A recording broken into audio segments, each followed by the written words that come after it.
Let me change gears a little bit on this one, because we're now talking about the foreseeability, of the fact that we're working in an interconnected environment now. So what are some of the things that you're seeing across the industry, as of right now, in terms of, the threat? We live in an incredibly connected world, more so than it has ever been in the whole history of the human race. And that's allowed small companies anywhere in the world to profit selling to the global marketplace. The problem with that is that all the bad guys in the entire world can also come and knock on your door. Historically, if a criminal wanted to break into your business, they needed to come around to your house, knock on the window, steal the safe, take the valuables. Today, that criminal can be anywhere in the world. And they might be in a place where they don't see attacking you as being a problem. They might see that you can afford it. It's not an issue, you won't miss it, they need it more. Our legal framework and our policing framework doesn't support the old model either. We have here in Australia, state-based police forces, federal police, then we have international treaties. If someone commits a crime, a cybercrime, in your state against someone in your state, there is a possibility that the police will investigate it, although they are incredibly under-resourced and it's unlikely to get very far. On the other hand, if they're just in a different state of Australia, now we've got extradition and issues. If they move overseas, now we've got international treaties and lack of language. Maybe they speak Portuguese as their primary language, you only speak English.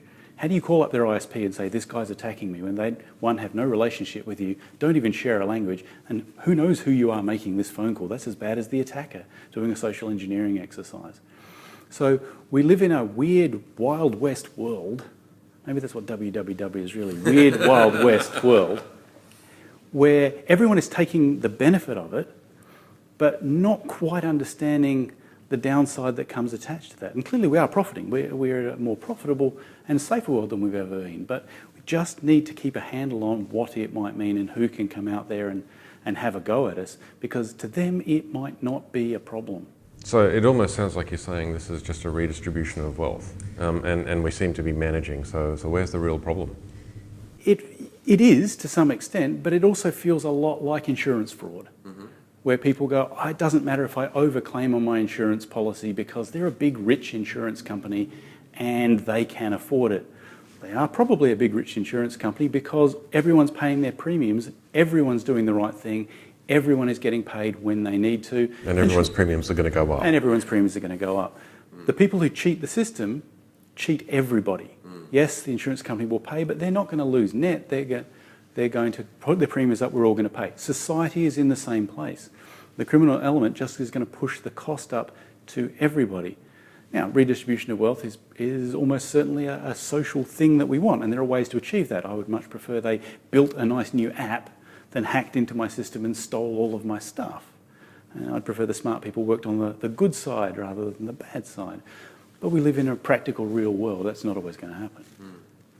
There is some element, of almost the immaturity of this new paradigm that we live in, because people want all the benefits but don't want to pay for them.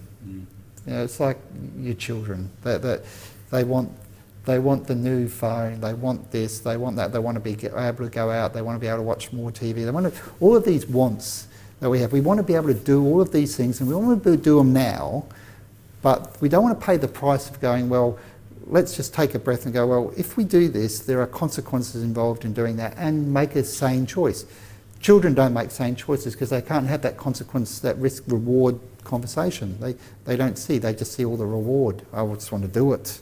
Don't see the other side of it. So I think that in the paradigm that we're now living in and the interconnectivity, there are people online now that 10 years ago wouldn't have even thought of doing the things that we do today in this new online world. And there's an expectation that it's always going to be there, that it's always going to be safe, and that they can use all these tools and do what they want to do without suffering any negative effects. And businesses are shaped by the people that work in them. And if that's how people think, that's how businesses then tend to think.